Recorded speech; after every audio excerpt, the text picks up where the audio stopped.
The president said we won in the first hour. That is what he told a crowd on Wednesday. It was over in the first hour, he said. Then on Thursday afternoon, a military refueling plane went down over Iraq, and 4 Americans did not come home. 2 more are still missing as I record this. And yesterday, the defense secretary stood behind a podium at the Pentagon and said, and I need you to hear these exact words: war is hell, war is chaos, bad things can happen, bad things can happen. That is what the families of those 4 service members were told on Friday. That is the message from the administration that said this was already won. But it is not just those 4, because this week, the full picture of what has been happening to our military started coming out, and it looks nothing like what they have been telling you. On Tuesday, the Pentagon confirmed for the first time that 140 American service members have been wounded in this operation. 140. And the reason you did not know that number until well over a week into this war is because they did not want you to know.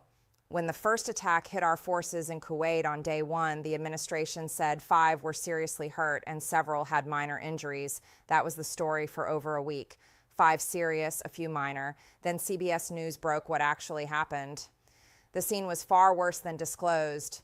Dozens were rushed to hospitals across 3 countries. 20 were evacuated to Germany on emergency flights with injuries so severe the military classified them as urgent. 19 more were evacuated 2 days later. And as of earlier this week, more than 30 service members remain in hospital beds from Walter Reed to San Antonio to Landstuhl.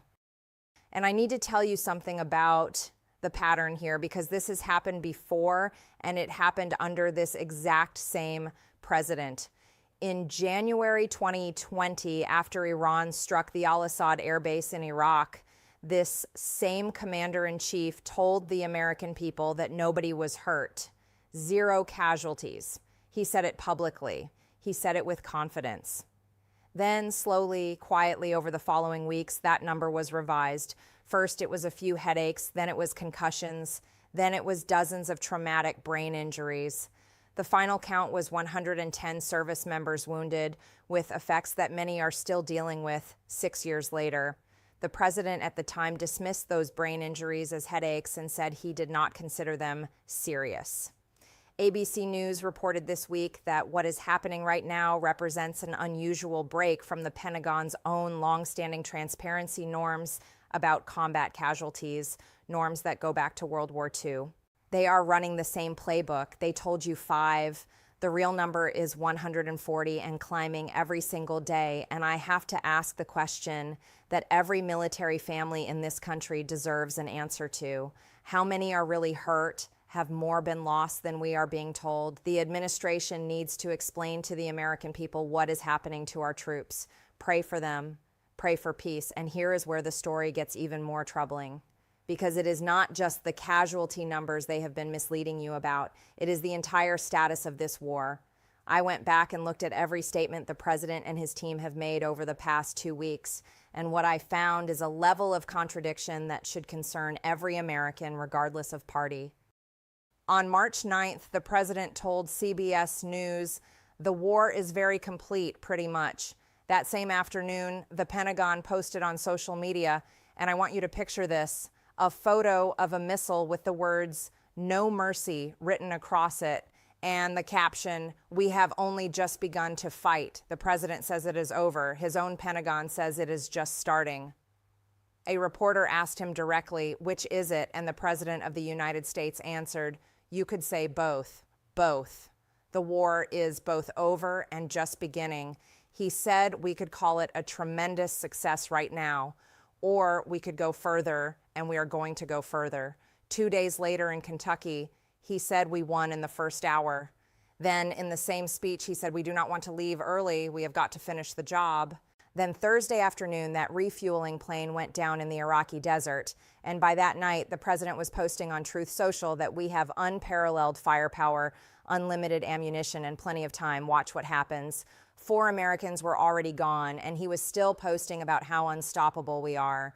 This is day 15, and they still cannot tell you what winning looks like, how long it will take, or when our people come home. But they can tell you it is already won. The president said 4 to 5 weeks. Then he said short-term excursion.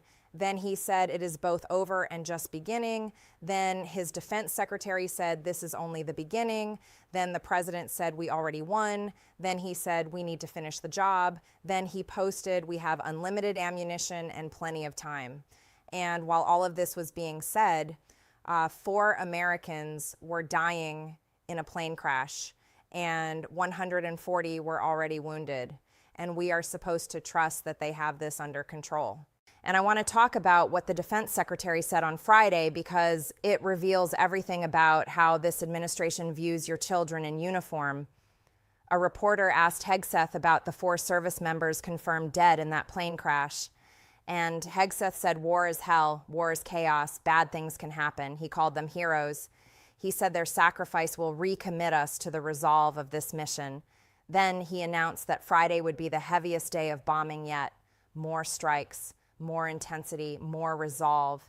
And this is the same defense secretary who just days earlier criticized the media for making American casualties front page news, as if the American people do not deserve to know when their sons and daughters are being hurt in a war that was never authorized by Congress. That is the 4th aircraft lost in 2 weeks. 3 fighter jets were shot down by friendly fire from Kuwait's own air defenses on day 1. All 6 crew members ejected and survived, but now 4 more Americans are gone and 2 are still unaccounted for.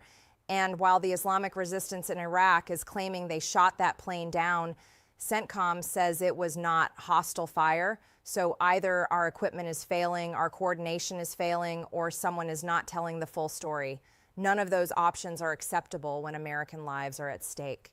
I called Thomas Massie yesterday. You know where he was? At Kroger doing his grocery shopping. He knows what eggs cost. He knows what milk costs. He lives the same life you live. And he has been saying from day 1 that this war needs a congressional vote, that the American people deserve a say in whether their children are sent into harm's way. He was one of only 2 Republicans who voted for the War Powers resolution. And for that, the president flew to his district to try to destroy him. But Massie is still standing, and he is still asking the questions that nobody else will ask. I want every American watching this to understand what 2 weeks of this war has cost. 11 service members gone, 140 wounded, a number they kept from you for more than a week, 4 aircraft lost, and a defense secretary who responds to the death of 4 Americans by saying bad things can happen and then promises even heavier bombing. This is not what 77 million people voted for. We voted for no more foreign conflicts. We voted for America first. We voted for a president who would bring our people home, not send them into a war with no end date, no congressional authorization, and no honest accounting of what it is costing in American lives. I am not going to stop asking these questions. They called me a traitor for demanding transparency about the files. They called me a quitter for refusing to be a rubber stamp. They will call me worse for what I am saying right now, but someone has to say it, because the families of those 140 wounded service members deserve to know why their government tried to keep the real number hidden for over a week. The parents of a 20-year-old Eagle Scout who was supposed to turn 21 in May deserve better than a president who says we won in the first hour while their son never came home. And the families of those 4 crew members who went down over Iraq on Thursday deserve better than a defense secretary who looks into a camera and says bad things can happen before announcing he is about to drop even more bombs. This war was not voted on by Congress. It was not asked for by the American people.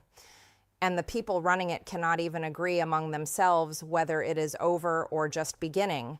But the one thing they can all agree on is that you should stop asking questions about it, and that right there tells you everything. Watch the votes, watch the numbers, watch who is asking questions and who is telling you to stop asking.